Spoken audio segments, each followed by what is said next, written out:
Good evening and good happy new year to everyone. Welcome to the 20 podcast. It has been a while since we've both been on. I'm your host Karl as usual. Right next to me is my co-host Mr. Douglas Horne. Doug, happy new year to you. Happy New Year to you too, and it is very, very good to be back. And new software as well, which is quite crazy. But no, great to be back, and obviously Happy New Year to everybody else as well. And quite a week to talk about. It has been quite a week to talk about. I can't believe, especially on New Year's Day, everything just kicked off, and we had our first manager sacking that's ever happened on New Year's Day. We'll talk about also the recent sacking that's happened as of Monday, the 5th of January as well. As well. So yeah, there's a lot to digest first, and we'll look at all the games over the this past weekend as well before the midweek fixtures coming up as well. So we also got the clip from our usual resident Michael Bowers on his team on Sunday's match against Spurs away down in London this past weekend as well. So I will debate and we'll get all the tables and look at the fixtures coming up this week as well during the midweek fixtures before the FA Cup starts this weekend. So let's start off with the game, Doug, and we have to start with the game at Ellen Road yesterday. It really was the last game of Ruben Amorim when Leeds drew 1-1 against Manchester United, and I have to say Leeds are now unbeaten in 7 games now, with Brendan Harrison scored the good opener in the second half before 2-3 minutes later, and Mateus Cunha scored the equaliser after a bit of a mistake from Lucas Perry for coming out as well. But Doug, let's start with the big thing, and Ruben Amorim finally is sacked for Manchester United as of today, after 40 months in charge. What's your take on this? I'm not surprised. I think it should have been probably done after the Europa League final, because if you look at their form, that was 17th versus 15th. That was a really, really poor Europa League final. It wasn't a great final at all. I just think Manchester United under Amorim haven't been great at all. Barring a few games, maybe Arsenal away in the FA Cup, Liverpool away at Anfield, they've been very, very lethargic. Obviously Manchester City away as well, but I didn't think Amorim was really sort of backed really that well. And when you think of what has been happening with what's been happening with Manchester United recently, I think that's now their 10th manager in 12 years. Yeah, since Fergie retired. So that to me is already a red herring. I'm not surprised that he's gone. One of the things I am surprised about, though, is really the fact that he's basically gone after an outburst. It's basically a bit like, obviously, we'll obviously get on to, Maresca in a wee bit. But that says to me that is alarm bells, because he's not really been sacked because of what the performances have been. Because let's be honest, Manchester United have been very inconsistent again. And they have been inconsistent for the last couple of seasons. So the fact that he's basically been sacked for basically his outburst makes this thing a lot more baffling, to say the very least. Like, why sack him now? Like, you've got a whole January transfer window to basically sort of get your own players in. Bruno Fernandes is out at the moment. Obviously, you've got Mbeumo, you've got Ahmad at Mazraoui at AFCON. Just doesn't make sense to me. No. Just doesn't make sense to me. But am I surprised he's gone? No. I think this has been coming for probably since the Europa League final, if I'm being honest. Yeah, it has been coming for quite a while. And I have to say, I think, listen, don't take away how Leeds performed, but looking at Man United itself, because of the issue with what was going on with Amorim, and especially probably his press conference yesterday's game, where he talked about, he was not happy with the title of he wanted to be manager, not head coach, and then the outburst, the negative meeting he had with Jason Wilcox, the director of football, about his tactics and vice versa. Do you think Ineos got themselves to blame for this? They played a part, because from what I've been told, this decision of getting rid of sacking Amorim was both Ineos and the Glazer family. It wasn't just for one, it was actually both parties of both ownership. I'm kind of surprised that obviously like Jason Wilcox and Omar Barada are there to make the decisions. Like I don't see what they bring to Manchester United. Like I think there was this thing about Omar Barada when he was at Manchester City, and people were sort of questioning him then as well. Yeah. But look, I think once you go against the owners, unfortunately, I don't think there's any way back. Obviously, Scott Parker was famously sacked after a 9-0 defeat to Liverpool, and look what happened there. So no, I'm not surprised in the slightest, to say the very very least, because Ineos to me, they've got a lot to blame. They've made some baffling decisions since they took over Manchester United, and one of them I think was. Like Dan Ashworth was sacked after 5 months. That just was not. That was a disastrous move. Now they've got rid of Amorim, and now Darren Fletcher is going to be taking potentially like interim charge. And I've seen like names like Michael Carrick being mentioned. I've seen Ole Gunnar Solskjaer potentially coming back. Manchester United are in an absolute mess right now, and I know I watched you and Stefan earlier talk about it. Stefan looked really pissed. Yeah, he looked very pissed for yeah. I can't imagine how Reece is feeling right now, because the logical probably appointment for me, if I'm sort of looking at sort of summer recruitments, maybe I think you go down the Emery route. I think you do go down the Oliver Glasner route, because Oliver Glasner's probably going to go away from Crystal Palace. I think that's probably going to be happening. Yeah, I think that's going to be certain that he's not going to sign that contract at Palace. And Emery, will he want to stay at Aston Villa? Because look, Aston Villa have been absolutely fantastic this season, and rightly so. Are third in the Premier League. Yeah. So it's a big one. And then you've obviously got maybe like World Cup managers like Pochettino potentially, Nagelsmann at Germany. Yeah, and so even Carl Ancelotti as well. You could put that name in that factor as well. It's just for me, though, if they're going to go down the caretaker manager, it's going to stay on in the season. But the problem is, it's going to be a summer when the World Cup's on. No manager's not going to start the job on the 1st of June. Wow, that's going to be another issue for Jim Radcliffe and the board itself.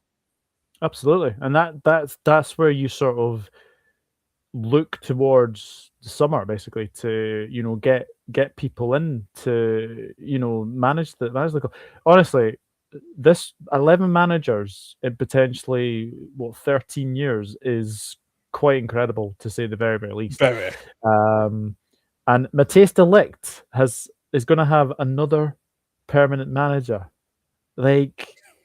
That is a weird stat. I can't believe that stat. Basically, Matthijs de Ligt has had a permanent manager every season he has played in professional football.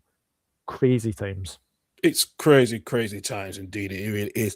Let's look at Leeds, Doug, and I have to say, I'm amazed we've been unbeaten 7 games. I don't think there's no team has been unbeaten 7 games and survived in the bottom half of the table. And well, I have to say, Leeds was in trouble weeks ago. Look how they turned around, getting the draw against yourselves last week, winning against Chelsea a couple of weeks ago, the draw at Brentford, and then the draw yesterday. Do you see them now staying up? And even though they make the signing of making some key signings, I know the FFP is going to be strict first, but if they make some good, if they be astute in the lower market, do you think Daniel Farke will be the best manager for Leeds United to keep them up in his first season? It's been quite a turnaround. I spoke to you, I think we were in sort of September, October time. Yeah. And I remember you saying you had this run of like, I think it was Chelsea, Villa, City, and Liverpool, I think 1 week. And I think you came out of that with at least, you've obviously beat Chelsea. You lost to City narrowly. You drew with us, and I think you may have either lost to Villa or drew with Villa. Lost at home to Villa before, yeah, we did, yeah. So I've got to say, what a turnaround it's been. You should have beaten us last week. That Calvert-Lewin goal, we're a shin breadth away from a home defeat to you guys, and you're very, very well organized. You're very, very well organized. You're very hard to break down. And I thought actually against Manchester United, I thought you had I think probably a draw was a fair result in the end, but I think you had the better of the play in some parts. Yeah, And I think if Calvert-Lewin's header had gone in the back of the net, then I do think probably Leeds go on and win that game. I know obviously Cunha had a goal ruled out for off. I think it was Casemiro that was offside, not yeah, not Cunha. But what I will say is that Leeds have been very, very good, and I think when you look at what's happening to the likes of Burnley, obviously Sunderland are probably the story of the season anyway. I think a lot of people probably had Leeds to go down at the start of the season. yeah, But now I don't think so because, well, we will get to obviously the bottom three later on in the show. But what I will say is I think Leeds have done very, very well in sticking with Farker because they could have easily decided that enough was enough. But they've stuck with him, and he's managed to get results, and that's the main thing for Farka. And yes, maybe a couple of draws in there, but you have had a couple of big wins. As I said, there was a Chelsea at Crystal Elland Road, Palace. Yeah, Crystal Palace, yeah, 4-1. I know that was a bit ridiculous to sort of the timing of that game, but again, Leeds have got to you've got to basically beat what's in front of you, and you managed to do that. So, no, I think Leeds are looking good to survive this season, and it'd be quite a. I think a lot of Leeds fans will probably say sorry to Daniel Farke if he does keep them up, yeah, because I think a lot was said obviously about Farke and obviously with his time at like Norwich, but didn't really go well for him. But fair play seems to have adapted. Whereas you look at Scott Parker at Burnley, and he hasn't really adapted. So I think Daniel Farke deserves a lot of credit. And actually, I think the 49ers definitely deserve a lot of credit for not getting rid of him. yeah, exactly. Listen, I think deep down, I said to you, give us till October. Let's see how it goes from there. And I said that to you pretty much at the start of the season, how he's formed. And yeah, we were still playing the 4-3-3, but to change to 3-5-2 or 5-3-2, it's helped us be a bit more structured and more defensively. And yeah, missing Ampadu this past weekend was tough, but we actually got the draw, which is good. And I think deep down, I think now what we do now is the players that are linked to move away, and I have been hearing that Jack Harris has been linked to move away to Valencia. I think Joe Peru has been linked to another EFL club. So we will see what happens in the transfer window in special. But I think, there's at least a little bit of momentum now on Lee's side for the first time when we were in the bottom three after losing 3-1 to Nottingham Forest. We thought, he actually decided to change his tactics in the second half of Man City, where we should have drawn that game at the Etihad. But yeah, he stuck to his principles now of changing, and he has been adaptive, especially if you have to play 4 at the back. He will do that, and he still finds ways. So I think it's helpful now. He's got a plan A and a plan B than he had that before. 100%, and deserves a lot of credit. I will say though, Dominic Calvert-Lewin is on absolute fire for Leeds. It's great to see him back scoring. I did ask you this early in the season, but is there a chance, maybe a slight chance, he may be going to the USA, Canada, Mexico? Yeah. I think there's a little bit of hope now, probably for the first time, that he wants to be on that plane for the World Cup. I think there is a chance now, and I think especially with how Karl has scored, he's scored pretty much more in the centre in the 6-yard box. That's why England probably needs someone to neutralize the opposition. So if he does have to play a couple lesser games, so yeah, I think we now see. I think he's got a small chance now than we ever hoped for, because we didn't know what we was going to expect this season. And I think you look at foreign players like Karl, not just Calvert-Lewin itself, but Callum Wilson, who's likely going to leave West Ham now. His deal's likely to be terminated. I think Leeds have put more faith in him, in Calvert-Lewin, especially we were linked with Callum Wilson this earlier summer. I think because of Wilson's injuries and also Calvin, but I think because if we could manage Calvin a little more better, and he has played a lot of 90 minutes in most of the games. He's actually been a lot more better. We've been managing his injury. It's a lot more better. We'll make sure his rehab is the right way. When he's make sure we're not get to that line of getting injured again. So yeah, Leeds have played this quite well. Yeah, that Callum Wilson news is baffling to say the very, very least. I know it's obviously been sort of performance incentives as well, but I feel really sorry for Callum Wilson. Yeah, so do I. So do I as well. Because even though if he joined us earlier this season, we would have managed it. We would have kept him regardless and managed his minutes better. So yeah, but we do know. I think we are looking for another striker that needs to be central alongside Calvert-Lewin. That's our main aim anyway. Because I look at Lucas Nemcha has just lost it a little bit at the moment. So yeah. Yeah, but no, very, very well done to Leeds. And Man United inconsistent again. Who would have thought it? Exactly. Right, Del, let's move on to your team and give us your review on this one and it's just another disappointing draw again. Yeah, how long have I got?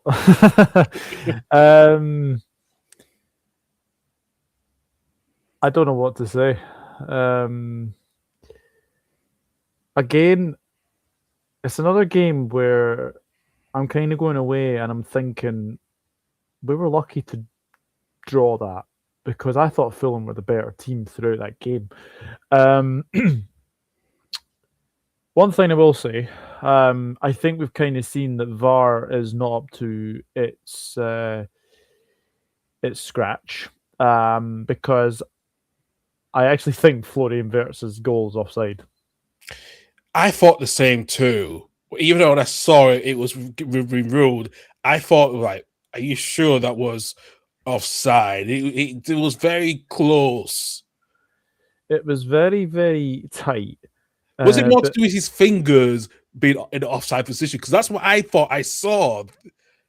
In a way, yeah, I think it was something to do with that. But what I will say, Canary has been absolutely shocking. Again, why you basically come out and basically Harry, but basically come.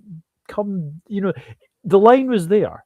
The line was there to basically stay, and he strays ever so slightly, and allows Harry Wilson to go. Look, a fantastic finish from Harry Wilson. Yeah, he's on absolute fire as well. Harry Wilson. We'll obviously get going at 1-0 behind at half time, and obviously we go and get the equaliser. Florian Wirtz offside, but I think it is offside because I think if you look at his foot, it is slightly ahead of Jupe. So I don't understand how they came to that. So yeah, VAR.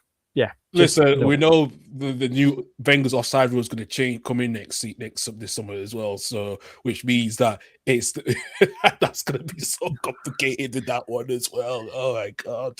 Well, if the new rules that came in, Calvert-Lewin's goal would have stood at Anfield. Yeah, true. So Leeds would be going away with a 1-0 win. Obviously, we bring on Frimpong for Wirtz, which again. This is the thing with Arne Slot. His subs have been really baffling to me. I have not got the faintest idea why. Against Leeds, I don't know why he brought Wirtz off because he was our most creative player. He was. I was surprised he took him off. I really was surprised. Well, maybe in the neutral, but as a Leeds, thank God for that. But yeah, I was surprised. And then basically, like he gets the goal yesterday, and basically it's like, oh, we'll get Frimpong on. Why are you bringing Wirtz off? Bring Bradley off, or bring Bradley off. Look, Connor Bradley was fantastic in the actual game yesterday, or bring McAllister off because I don't think McAllister's been quite up to it recently this season. No, I know there was questions about him, and you told me, but I think maybe you said to me that he should, I think that some point he's might go this. You say he should go this summer because obviously inconsistency. So yeah. I wouldn't be surprised if one of him and actually we're in transfer talks. Transition. contract talks with Gravenberch. Got it, just so yeah. So I think that's very, very good. But we get the 2-1, and that was Gakpo couldn't really miss. Great cross from Frimpong. That's one thing I've been wanting to see recently. We obviously saw Frimpong got the assist against Wolves, which was very, very good. And then we saw as well that we got another assist yesterday for the Gakpo goal, and then. I think that the saying is we can't hold a fart in. Is a simple saying because we can't hold a lead, and Harrison Reed is just you just have to hold your hands up and basically say, "What a strike!" It was 35 yards out. He's basically seen Alisson.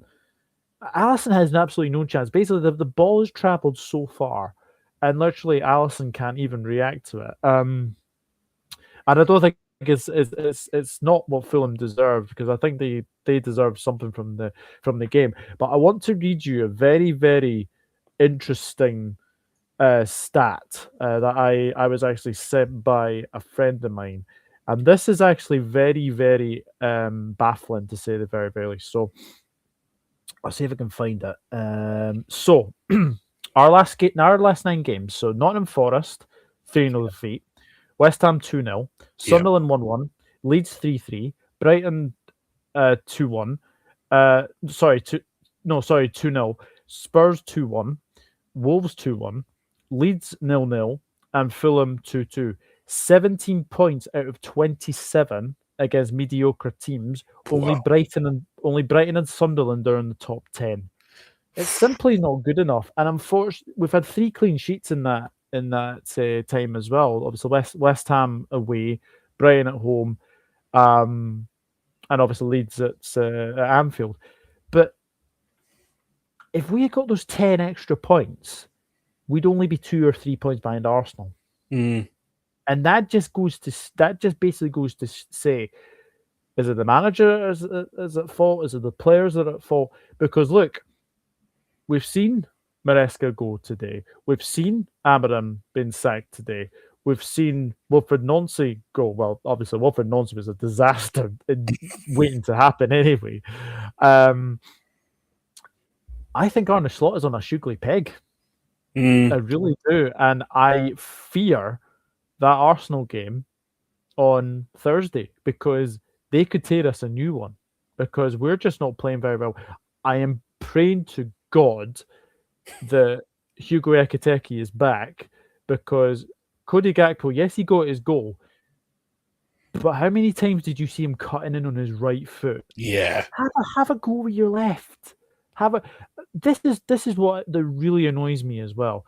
I know I've gone into a bit of a tangent there as well. We don't shoot enough. Now, again, is that down to the manager? Is that down to the players? Is it down to basically saying, "Oh, don't shoot from range," or like get past the perfect goal? It is really, really baffling.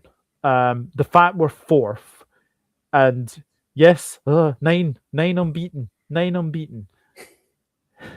It's papering over the cracks, because we've got 4 draws out of our last 7 games. It's simply not good enough, Karl. Simply not good enough. And the unbeaten run is definitely going to come to an end on Thursday, because I cannot see how the hell we get anything out of Arsenal on Thursday. I really, really don't. I am dreading that game.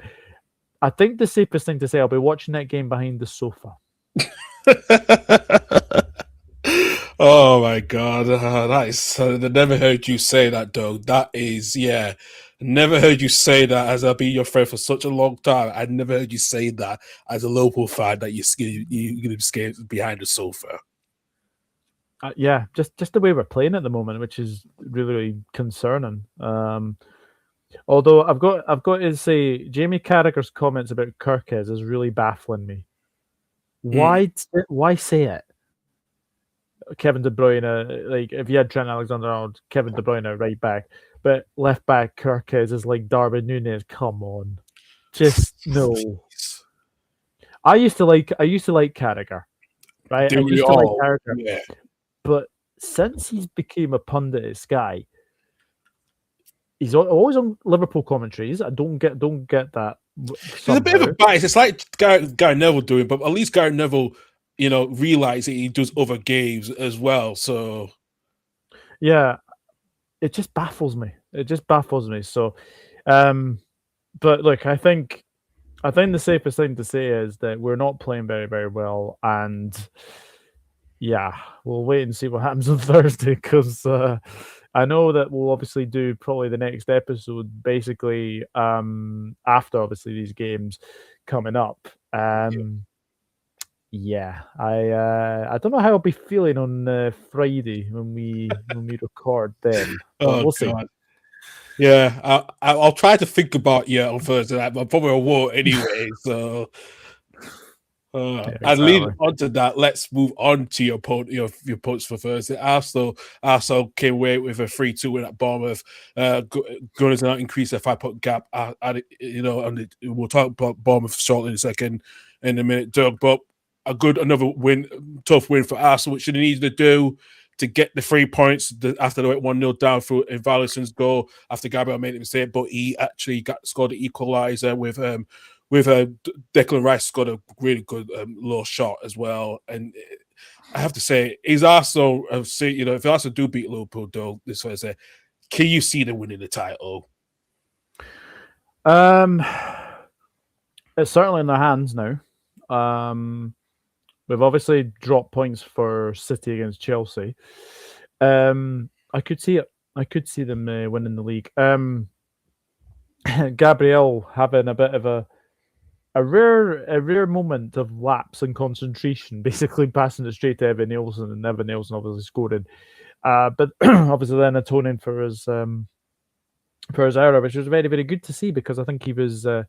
I think he did well to score that, and then Declan Rice. He's just getting better and better, Declan Rice. I've got to say. Is he the best £100 million player that's played for the Premier League? Probably, yeah. Although I will say Caicedo is starting to come into his game now. So I would say that Jack Grealish is never £100 million player to begin with. So, but no, I think if you look at what's been happening with Arsenal, creepy great goal as well. I've got to add that as well. That's a very good win because last season they lost 2-0 there, and obviously Saliba was sent off. I'm not sure about Hinsapi at left back though. Couple of times where you look at Semenyo, and I think it was Tavernier on the right hand side, got past a lot of times Hinsapi, and I wonder if that's maybe Calafiori maybe comes back in against Liverpool. I think that's the chance they will do because I think they wanted to rest him before they had a Liverpool game. So I think it made a lot of sense, to rotate. But I think Calafiori will come back in. Yeah, I think so as well. But no, a very good win for Arsenal, and as I said, it's a place that they struggled at last season, and they managed to get the win. So very good result for them.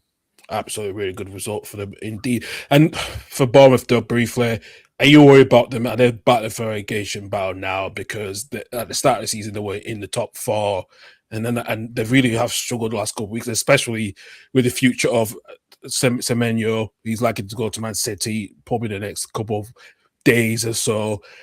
Where does Bournemouth go from here? So they're 9 points above the relegation zone. I think they'll be fine. I think what they've done what they did at the start of the season was miraculous to say the very least. When they've lost their entire back 4 almost, Zabarnyi, Huijsen, and Kirkes. They are on a blip, but I think it's more of obviously the blip that they're on. They'll get out of that very, very soon. I think. I'm just kind of looking at who they've got at the weekend, midweek. They've got Tottenham. Yeah. Now, Tottenham are very inconsistent, as we all know, so they could get something out of that. But I don't think they're in any relegation trouble whatsoever. because, as I said, we will get onto obviously the bottom three in a wee bit, but I don't think they're in any relegation trouble whatsoever. No, fair enough. Then I hope not as well too. Actually, they're too good for that with that team they have. They're too good to be in that relegation battle. I just don't see it happening. Yeah, I think obviously Semenyo, we probably expect him to be going to Manchester City very, very soon, but um, I don't see them struggling, because if you play Tavernier right wing and then play Krupi with Evan Nielsen, I think they'll be absolutely fine, to be honest with you. So yeah, I Mm. think Bournemouth will be fine. I just think it's a mini blip that they're in, but I think they'll be okay. They have conceded a lot of goals. I will say that, but this is always going to be the case. I think when they have lost an entire back four, I think it was always going to potentially be the case. Yeah, absolutely as well. Absolutely as well. Doug's, I'll let you take the next game, which is at the Etihad on Sunday between Man City and Chelsea. Yeah, 3 drop points for City. I've got to say, I watched a wee bit of this game. Chelsea offered absolutely nothing in the first half. No. Reinder's fantastic goal, high into the roof of the net. Interesting, Jorgensen came in for Sanchez. I thought that was really, really interesting. Yeah. Second half wore on. I actually think City should have had a penalty. Agreed. Yeah. I think it was a penalty. And yeah, Enzo Fernandez didn't play his best game, but it still gets the equaliser. It's just No, I know. You've asked me there, is Rosinha the right fit for the Blues? I mean, I suppose we should speak about Enzo Maresca. Yeah, very much. Can I just say that I'm not shocked at this either? Because I think this has been brewing since the Everton game. It has. I think we kind of spoke as well, didn't we? We spoke about Maresca after that game, and we were both like, "You don't do this. You don't basically come out and say what you say and expect to keep your job." I was surprised it was done on New Year's Day. Chelsea decided to sack a manager on New Year's Day, which is quite interesting, to say the very least. But I suppose when the news came out on Hogmanay, we were kind of expecting something to be happening. But I suppose the other question is for I'm going to ask you: do you think Maresca's holding out for the City job? Well, we heard that there was talks back in October between him, his new agent Jorge Mendes, who let you know, and Man City if Pep Guardiola leaves. So there was talks that there was some talks happening behind the scenes, quite privately. So we knew there was something going on. I just think the way he came out, and I thought to myself, and even when he denied, I thought that even before and all this malarkey came out about of him going against what the medical team have said about the injury, the players will come back from the injuries, of getting minutes and stuff. It just makes me baffling thinking not only was it City, but also he had talks with Juventus as well. So it just shows you that I don't think he wants to be there. I don't think he wanted to be there at Chelsea in the first place. I don't think he wanted to be there. From when he got the job when he took over after leaving Leicester. I just think this is now, the way he was talking about it, of him not having the control of what his final say, and I think that's been the issue. I like we both talked about when it was after the Everton game when he said it was we didn't even say cryptic, and it's like, what are you trying to say? And we said it's something to do with the ownership or something. We did say that, and I just think at the moment, I don't know if, I just think at the moment, is his stock still high after the sacking? We don't know. Probably it still will be. But I just don't see. I think there's gonna be. I think he's gonna. I think the way he came out, especially when he came out, he was saying he was ill. But the game gets bombed for New Year's Eve on Hogmanay. I'm like, that's a lie. Even though I said I'm not believing that, and he didn't do his press conference, I thought, yeah, this ship is sailing down the river, and it's good. It's just dropping, sinking, and I knew that was going to happen. And I think we say about Liam Rosinha, I think deep down we know that. I'm happy here from Strasbourg that they are bringing another Englishman at their job if Rosini does join Chelsea, which is Gary O'Neill. That he's having talks with them. So at this moment, there is, it looks like the Rosini deal is kind of like a done deal virtually. It just needs to be signed a pen and paper, but it's a virtually done deal because they think that's been their man, especially with Maresca's tactics always a bit slow, where Rossini's tactics is a little bit mixture of slow and a bit of up tempo. So that's what Chelsea do need with that squad. So we'll see how that pans out if he does become the manager probably by this weekend when they play Charlton in the FA Cup. But it's hard to say at the moment. It's very, very difficult. It is a risk for me, I think, as well. But Chelsea will almost seem to want a yes man, I think. That's what we've said. That's what me and Reese were saying. So myself and Stefan, we were saying the same thing. I think he's a bit of a yes man. Yeah. Yeah, I think as well, when you look at what's happening with Chelsea, Rosenior, look, he's a good fit for Strasbourg. I'm not so sure if he's a good fit for Chelsea. So yeah, it remains to be seen. But I think with the way that what's been happening at Chelsea, I'll be the first one to say this. I think the Clear Lake ownership is dodgy. I think it's very, very dodgy. So we'll wait and see. But I suppose the big news for Manchester City fans is Gvardiol's injury. That looks a real serious one. Hopefully it's not because I do like Gvardiol. Out of probably the most of the City players that I do not like, Gvardiol's one of those where I think I think he's a really good defender. I think Ruben Diaz went off injured as well. So so did he as well. So there's talk they could be going from Mark Guehi potentially. So I've heard. Sorry, I honestly think that would be a sensible move. And I think it's probably going to say to Nathan Ake to potentially stay around, because I don't think he's going to be sold now.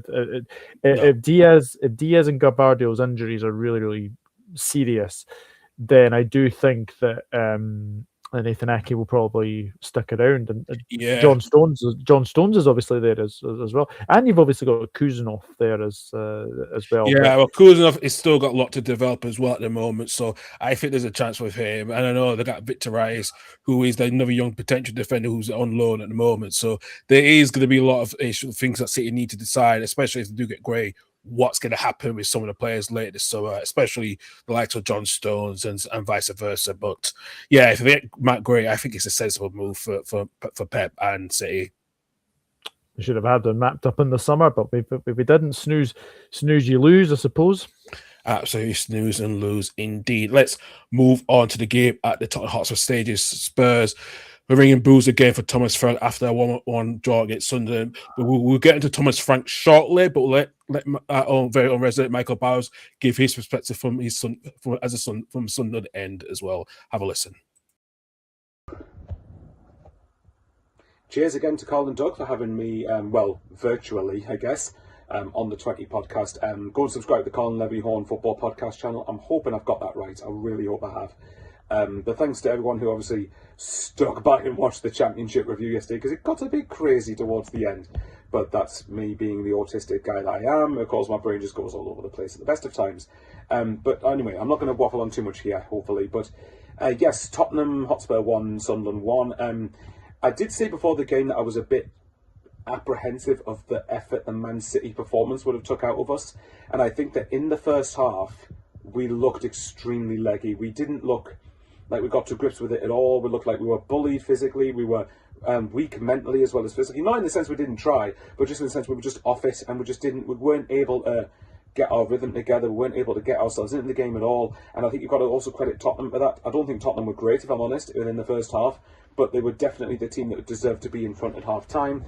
And I think that, Sunderland obviously would have had a lot of work to do within the second half. But I felt like once Sunderland got to grips with the game in the second half, I did feel like we did start to ask some genuine questions. If you look at one particular effort when Mukiele obviously puts a delicious ball in from the right-hand side and Lefebvre gets past the keeper, well, his header beats the keeper but doesn't beat the post, or he hits the outside of the post and goes out for a goal kick. But that for me was the gutting thing, really. I think it took us till the second half to get going. But I am aware the Man City performance, anyone who watched the Man City game will realise how much effort Sunderland put into that.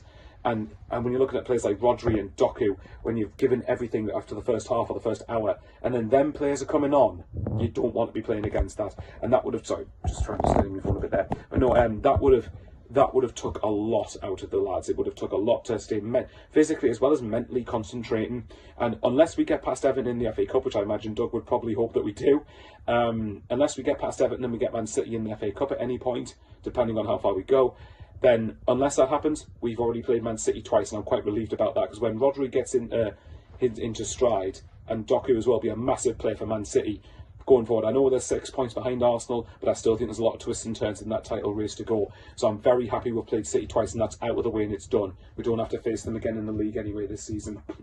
But because of that, I think you could tell in the first half, it looked like it took so much out of us.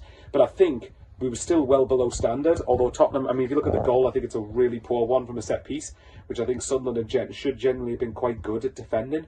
But I think with that, I think Tottenham easily deserves the lead at half-time, and I think we were quite fortunate to still be in the game at half-time. But while it's 1-0, as Karl and Doug both know, if you don't kill your chance, if you don't kill teams off, when you've got the opportunity, you can get punished for it. We discovered it against Leeds over a week ago, and I think although Leeds did deserve a point, Broby had 2 great chances before half-time to kill the game off, or at the very least make it a lot more difficult for Leeds to get anything out of it, even though they deserve it. But in this case, I think Sunderland stepped up a gear second half, particularly the last half an hour. And I think it was I don't know whether it was because Thomas Frank decided to sit back and let Sunderland dictate things, which is a bit weird. And I know their home record's very, very patchy at best. But I think there's still some quality players within their Spurs team. But I think Sunderland at the minute, not in terms of individuals, but as a team, look more effective than Spurs, or look better than Spurs, I would dare say. And the fact we've been out of the Premier League for 8 years, I find myself thinking I'm delusional by saying that. But I think Tottenham fans would probably agree with that. Obviously, Sunderland shouldn't be better than Tottenham, really, in the grand scheme of things. But I think at the minute, as a team, as a collective, we are. And I think that in the last half an hour, we really started to ask some questions of Spurs. We even had one when a ball comes into the box and Romain Mundle tries to shift the ball on his right foot instead of taking a shot on his left. There was that one. There was the one actually when Broby hit the side netting from a decent chance. There was one where Hume caused problems for the Tottenham backline from a free kick or from a cross. We did really start to push Tottenham back. And I think when the goal came, it was deserved. I think obviously the build-up play beforehand was handy, but I want to particularly highlight the link-up between Lefebvre and Broby for that. Broby passes to Lefebvre, who dinks it first time without having to take a touch. Dinks it towards Broby, and then Broby just lashes it. It's one of the best finishes I think I've seen a Sunderland striker score. Lashes it right into the top left corner, and obviously and I wasn't at Tottenham, but I imagine that the absolute sheer carnage and limbs from those travelling Sunderland fans would have just been something special to be a part of. And the good thing for me afterwards, because even we look like the ones who were trying to win it more than likely, but I still think that's a solid point in the end and one that was deserved. But what I do think is important is the fact that even if Sunderland lose at Brentford, which I will be at, by the way, so I'm going to Brentford on Wednesday night, and I'm going to Everton in the FA Cup. So I've got 2 away days in the space of 4 days, which is going to be fun. But what I was going to mention was, I think that even if we do lose at Brentford, which is very possible, because if you look at who's gone to Brentford and who's lost, Doug, Liverpool, Man United, Chelsea didn't win there, Newcastle lost there, Aston Villa lost there, Bournemouth, who are a decent side, got thrashed there as well. Obviously Leeds got a very good point at Brentford. But it's only Man City who's gone to the G-Tech Stadium and won. And obviously for me, this is the first time I'm going to Brentford. So I think, but even if we lose to Brentford, I've said constantly, I wanted to get 30 points before we play the FA Cup game against Everton on Saturday. And we've reached 30 points. So even if we lose on Wednesday, we've reached 30 points. And for me, that is massive. I'm still looking at it from the lens of get to another 10 points and get to 41st, and then go from there. But if I'm honest, yes, I think it's 99.9% likely that Sunderland will be in the Premier League next season. And just a quick note of how mental that sounds before the start of the season. We're getting through, and I'm quite proud of the fact that, okay, yes, touch wood, this doesn't go terribly for Brentford, but for the first 4 games in the AFCON period, we've drawn all of them. So we haven't won any, but we haven't lost any. But when you can factor in the players we've got missing, I think that's really encouraging stuff to see. And it's only the Leeds result that I would argue is disappointing. But even in the context of the performance, it wasn't a bad point in the end because Leeds were very good. I would argue in that spell, apart from Man City, Leeds, without a doubt, played the best against us, which is quite weird. And I think Karl would probably appreciate that. But yes, I think getting points during AFCON's massive.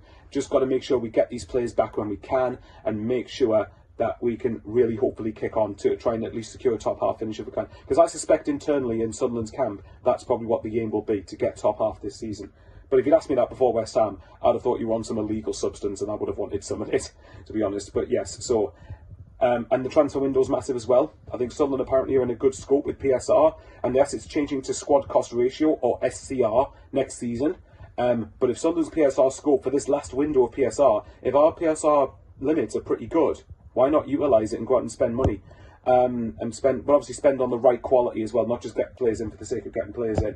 But yes, we shall wait and see. And don't worry, Doug, we're still in touching distance to Liverpool. Don't worry, we're not going to be anywhere near Liverpool at the end of the season. But, you know, it's just quite funny to think about. And I look forward to the chat with Doug when Sunderland play Liverpool at the Stadium of Light, which is in just over a month, actually.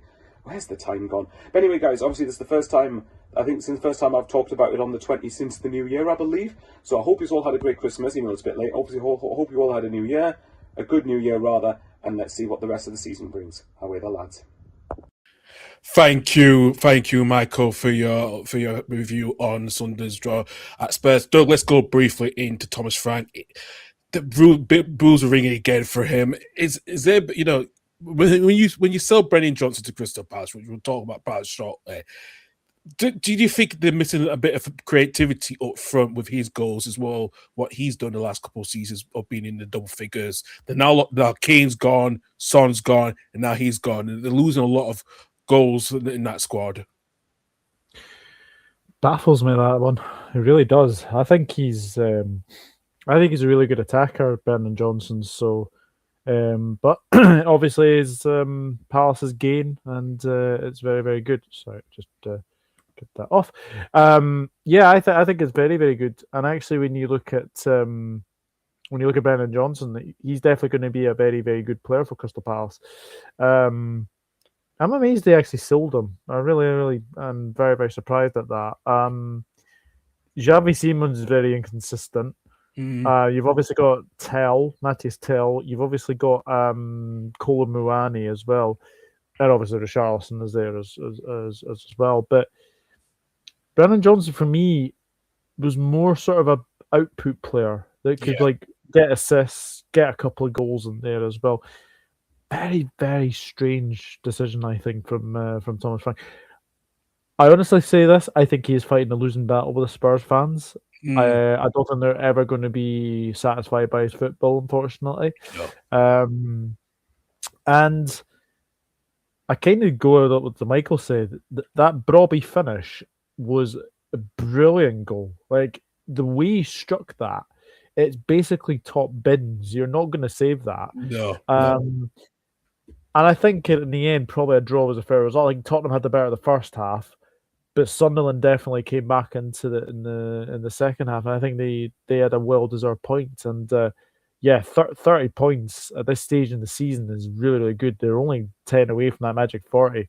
Yeah. And I'm in agreement with Michael. I think Sunderland are definitely staying up now.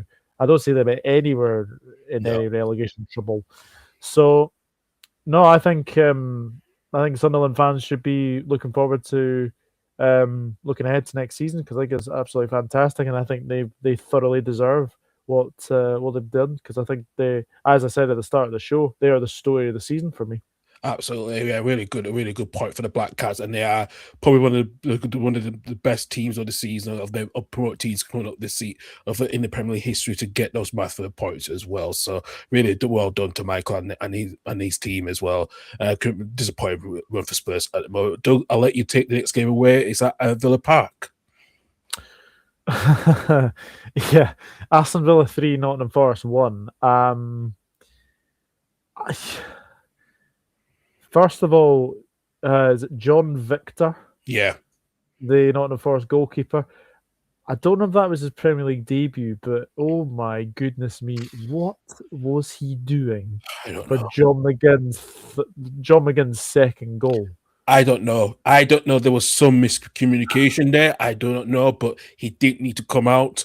And I think John McGinn, he's been in good form at the moment as well, scoring 2 goals in the game. And Ollie Watkins scored the opener as well, and which was a good goal from Ollie Watkins. But yeah, I didn't understand. I didn't understand that why the goalkeeper came out, and he actually got substituted as well. We got injured, and Matt Sells had to come on. I honestly, I know. Obviously, there's been a lot of games over sort of the Christmas period and obviously January period, but yeah, bringing in John Victor, which was very, very strange. Like, okay, there's nothing he could do with the first goal. McGinn's first goal was a cracker as well. Yeah. But that second one, what are you doing? Like, why are you coming? Literally. Where are you going? Like, McGinn, I think, has still got a lot to do to sort of go. Still got a lot of distance to cover, yeah. Yeah, go past him, and then all of a sudden he's basically like the halfway line. It's like very, very strange. But you've asked there, forcing a relegation fight. I tell you something. Now I kind of look at the by the way, just on the Spurs front, they're 17th for home form. Only Burnley, West Ham, and Wolves have a really poor home form. To tell you the truth, but yeah, tomorrow's game, West Ham Nottingham Forest at London Stadium. If they were to lose that, then you definitely say that they're in a relegation battle. Yeah. Again, they have to balance Europe as well, don't they? They have to balance Europe. So, Dyche has got enough to keep them up, but I think we're kind of seeing now the Forest that I would probably expected last season, maybe. Yeah. Enemies of their own downfall. Not obviously having Chris Wood out is not ideal in the first place. But what I would say about that is that as I said, if they lost to West Ham tomorrow, it would be a real interesting game, that one, to say the very least. But I think Forest will be okay because obviously they've got Dyche. And actually, I think Forest are better than West Ham, if I'm being brutally honest with myself here. I do think Forest are better than West Ham. So, yeah, be an interesting game. What about you? Do you think Forest in a relegation fight? If they don't beat West Ham tomorrow on Tuesday, then it's a huge war. It's it's a huge war. They will be in that relegation fight. Yeah, but another great win for Aston Villa, and they keep going on. I'm just going to look at the table. They're on level points with Manchester City. Yeah. So they are still, for me, they're still in I think they go to Crystal Palace on Wednesday. I think Wednesday. Yeah. That won't be an easy game, but Villa are on. Who would have said that at the start of the season as well with Villa? Because Villa were languishing, I think 19th. I think they had 2 points to their name. And now they've basically got 40 points in the last 18 games. It's quite incredible the turnaround that they've had. Yeah, very incredible turnaround indeed as well. Let's go on. We've got 4 games left to discuss as well. Let's go on to the game I'm on you. And after 19 games, Wolves finally got their first win of the season after beating West Ham 3-0, the first win for Rob Edwards, and especially they needed it, which we'll talk about briefly or shortly. But Doug, West Ham was weak, incompetent, nothing. They really lacked so much, and they to be 3-0 down by half time. It just shows they got so much issues. And yes, they just had 2 new strikers. They're not going to make the difference at all. I think the bottom 3 teams at the minute right now are definitely going down. Absolutely. As I said there, Forest are better than West Ham. I fully expect Forest to get something from West Ham. West Ham are absolutely pathetic in this game. Absolute dog shit. they were dreadful. And as you said, they are 3-0 down at half time. Nuno, I thought Nuno was a very good appointment. I thought he was a very, very good appointment when he came in. But West Ham's points is lower than Graham Potter's. I don't think they don't score very, very often. Very, very, very, very poor West Ham. I genuinely think this could be the season they go down. And I think if they go down, I think it would have a lot on the ownership, and I think they will have to sell up because I don't think they're going to have any answers for them. But can I just say, Wolves, great to see them get their first win. It's a long time coming. I did share a photo. I'm just gonna see if I can find it because I did share it in a group chat, which was funny.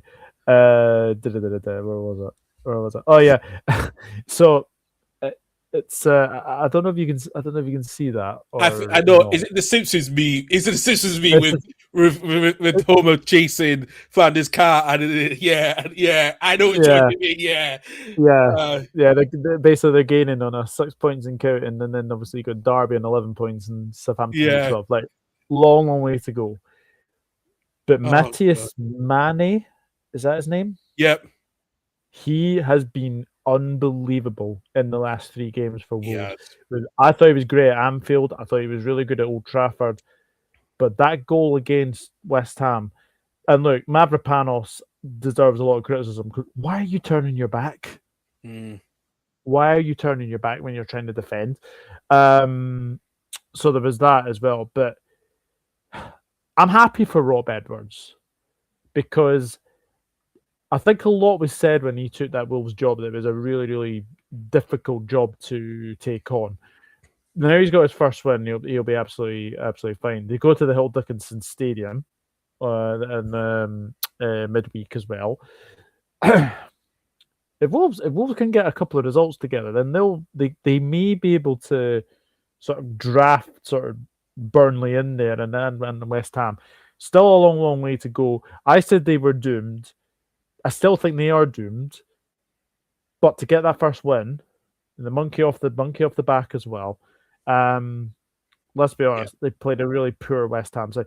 Funnily enough, when I seen those two sort of come together, I said this is gonna be a draw and all over. That's what I said as well. Yeah, but then I kind of had in my mind Wolves at home, West Ham away. I think West Ham haven't won away in the Premier League since August. So, yeah, I am very worried for West Ham. I genuinely think this is the season they go down. Yeah, it's pretty much it will be the season they will go down indeed. Though I'll let you take on the next game, which is at St James Park between Newcastle and Crystal Palace. Yeah, very good win for Newcastle. 2-0 win over Crystal Palace. I think in a way, I know Anthony Gordon had a goal ruled out for offside as well, but obviously Bruno Guimaraes, Malik Chow as well. Malik Chow's been a very interesting one, actually. He has been, yeah. I think he's a really, really good player, actually, when you look at that. But very good run for Newcastle. And yeah, Crystal Palace. Look, Crystal Palace again. They're kind of trying to balance, obviously, Europe and Premier League as well. They are missing Ismail Assar. I think that's the safest thing to say. We've obviously. I don't know how much AFCON you've seen. I mean, I've seen a couple. A little bit of it, not much. So. Aye, I've seen a couple of games. I think Nigeria just made the final actually. Not the final. The quarterfinal. Yeah. Why did I say final? But no, I think Palace are definitely missing Sarr to say the very, very least. But it's a very, very good win. 4-0 against Mozambique. Wow. Very good win for Newcastle. But Palace will be all right. I don't see them. No. Again, I don't see them sort of falling down the league at all. They'll definitely be top 10 by the end of the season, I would think. Yeah, absolutely will be top 10 in this season as well. Let's go to our penultimate game at the Hill Dixon Stadium. Brentford getting a 4-2 win at Everton. Thiago scored his first goal since November after he was on a goalless streak in December. He got his hat-trick in the game. And Toffee's Everton's scoring problems continuing at the moment, which has been a struggle for them. And it's not worse than what Wolves or West Ham have, but it's certainly up there. I was shocked at this result because I looked at obviously Everton and Brentford. I couldn't really sort of separate the two. I thought Everton may have actually. I think I said a draw actually in this game. What I will say though, Igor Thiago has been very good this season. He's been like a new signing for Brentford. He's been unbelievable this season. I mean, 3 very good goals. Hat-trick goal was great. He basically ran the length of the pitch and finished past Pickford. That was brilliant. Did he also hook Beto as well for that goal? One of the goals, well, hook Beto the opposition, which is so baffling to see that as well. Actually, I'm like, what in the world? Like, yeah. I have no idea what he was doing. He was smiling at that Beto, like, get the fuck off me. What you doing? Yeah. But no, cracking win for Brentford. Look, we all sort of wax lyrical about their home form, Brentford, but away form not the best. But yeah, 6 goals this game. You wouldn't have thought that would have happened. But I'm happy for Keith Andrews. I think a lot was said at this when he was appointed, and I've got to say it. He's proven everyone wrong, including me. I think he's definitely proven everyone wrong. But Igor Thiago, like a new signing, and are they missing Berno? Are they missing Vissa? I'm not so sure. No, not really. I think they've got the firepower in that squad. I think Igor Thiago will be scoring. I think he will get to 20 goals by the end of the season. It will definitely be. I think so as well. The way I know, obviously, Michael's going to Brentford on Wednesday, but I've got to say this: Brentford's home form is what's keeping them in the league, I think, and and especially with they've got a great side of Brentford all around the pitch, and I've got to say it: getting Kelleher has been a masterstroke. It has been for them because he's been excellent. He has really been very, very good in that Brentford goal. But Everton's scoring problems continue. I don't know if they're going to be able to get anyone in the January window, but I don't think they can at the moment. I don't think they will do. I think they may. I don't know, because I think they get the Jack Grealish deal is going to be permanent at the end of the season, I think, because it's worth around £50 million, what I've been hearing. So I don't know if they will be able to get some in for half of that fraction, or even try to go in the low market. No one knows at the moment. So it'll be interesting to see what Everton's take on it, especially I think myself and Stefan might be doing. It depends what's going to be. We're doing transfer deadline day, so that might be interesting what Everton do towards the end of the transfer window in the 2nd of February. Yeah, absolutely. But no, a very good win for Brentford. And Igor Thiago getting a hat trick as well. I don't think there's been many Brentford players that have got hat tricks in the Premier League. So great to see Igor Thiago get a hat trick. Absolutely as well. Right, though, let's come to the last team as well. Let you take away the game at the AMEX between Brighton and Burnley. Yeah, Brighton 2, Burnley 0. A lot of Burnley fans were calling for Parker's head at the end of the game. I'm going to be honest, Karl. Me and you had this chat earlier this season. Yeah. And we said the one thing about Burnley, will Parker keep them up? Will Parker be able to adapt? I think to begin with, he did kind of adapt. But I think we're now kind of seeing that he's not a Premier League manager. Would you agree? I agree as well. I'm just thinking, when was Burnley's last win? I think it was against us, actually. It was 2-0. I think that was the last win they had, actually, I think, because I don't think they've won since then. I've When been was on that? against us in the Premier League. I think that's what Burnley's last win was, as I was thinking, because I just can't remember when they last won a game, since the moment. I Yeah, think going back to, I'm the looking. last point was Bournemouth away, I noticed. Yeah, the last part Um, was away. Yeah, was. So the last game, I think it was in November. It was against us, actually, and it was in was against November, was us. it? Yeah, back in October. Yeah, the last win was against us, and they're not won a game since then. Yeah. I just I think it is coming to the end. I would have probably said Burnley may have had a chance against Manchester United on tomorrow, but Mm. no, I don't think so now. Obviously, with Amorim gone, I it'll be think like the what's going on right now is going to is going to take the handbrake off and say, and down Fletcher, go play how you play. I want you, that's it. Yeah. But I suppose we need to speak about Brighton because again, great win for them. It's good to see Jorginho scoring as well, and actually he did the L sign, and I think it was to the Burnley fans saying Leeds, So thank God for Jorginho to get a goal as well, actually. So He's a Leeds man at heart for sure. But no, a very good one for Brighton, and but I do think the writing's on the wall for Scott Parker. I think it's a matter of when now, not if. I think he goes.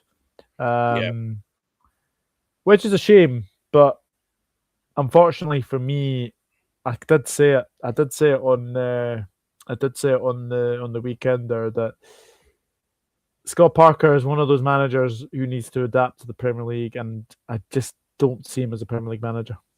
No, I don't see him as a Premier League manager as well. So it's a bit of a worry with that one. I think it's not if, it's when. So yeah, I think so as well. Complete as well.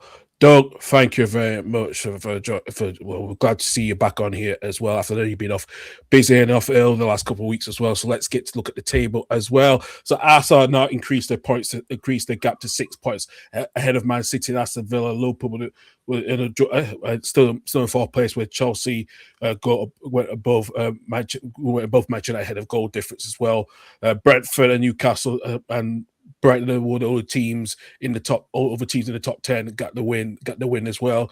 And at the bottom of the table, not much move down there, but like I said, Wolves got the first win, but they're only 6 points behind Burnley as well, where Bournemouth, Leeds are still 16th after the point, but they're only a point behind Bournemouth, with Nottingham Forest and now been on a 4-match losing streak as well. So that is a lot to discuss. Doug, thank you very much. Let's look at the fixtures for this week coming up as well. For tomorrow, for the midweek games, only one Premier League game in the midweek, which I will bring up as well. So I'll share the screen back up. In the early this week, we got to West Ham against Nottingham Forest tomorrow on Tuesday evening as well. Wednesday's games, Bournemouth at home to Tottenham Hotspur, while so they go away to Brentford, Crystal Palace home to Aston Villa, Wolves go away to face a trip away to Everton, and it's a West London derby between Fulham and Chelsea, while Brighton go away to Man City, and then at the 8:15 games, Burnley at home to Manchester United, and Newcastle against Leeds, and then the Thursday at 8:00, it is the big game between Arsenal against Liverpool as well. So thank you very much. Doug's thinking of hiding himself there. Are you okay, mate? Yeah, I'm absolutely fine. I'm just dreading that game on Thursday, but we'll wait and see. Maybe because everyone is expecting Arsenal to win, maybe the pressure will maybe get to them, and maybe we'll maybe get something. But actually, when we actually turn up, we turn up at these kind of games. So I'm hoping that we go away to the Emirates and get something, because our record of the Emirates is not great. But as I said, we'll wait and see. But I'll be hiding behind the sofa for that game. Oh God, Doug. We're interested as well. Yes, so you can please subscribe to both of our channels, at Doug's channel at the Dugout Football channel as well, and subscribe to my channel at the Total Levy Home Football Podcast as well. And like I said, this week we'll be back on to do the midweek roundup on the 20th round, probably on Friday to record on Friday as well. And especially because there's no Premier League or Championship games this weekend, it's only just the Saturday show on this weekend as well. So we'll be myself, Reese, and Stefan back on at 11:30, and we'll have the Championship review after next weekend as well. So thank you very much for watching, and we'll see you guys soon as well. Take it for now. It's goodbye from us. Bye.